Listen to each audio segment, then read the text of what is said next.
నమస్తే bro. So 'Raja Saab' song చూసారా? చూసాను బ్రో. ఎట్లా అనిపించింది? నెక్స్ట్ లెవెల్ అసలు. ఇచ్చి పాడాలి లిరిక్ కానీ డార్లింగ్ స్టెప్స్ అయితే అసలు నెక్స్ట్ లెవెల్ బ్రో. నాకు చాలా నచ్చింది.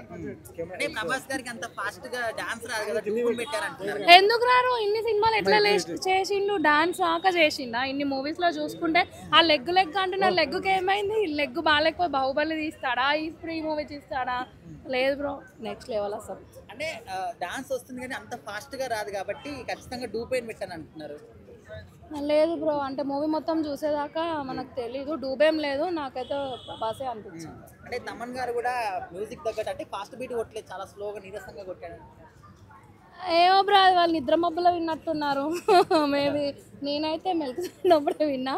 చాలా బాగుంది సాంగ్. ఇంకా డార్లింగ్ అని చెప్పనక్కర్లే. ఆ డాన్సింగ్ కానీ ఆ బీజిఎం కానీ అంటే యూట్యూబ్లో చూస్తేనే ఇలా ఉందంటే ఇంకా మూవీ థియేటర్లో అంతే. ఇంకా అంటే ప్రభాస్ గారు ఫస్ట్ టైం ఇట్లాంటి కాన్సెప్ట్ లో చేస్తున్నారు కదా, హారర్ ప్లస్ కామెడీ అని చెప్పి. అవును, మొత్తం వింటేజ్ లుక్ ఉంది కదా.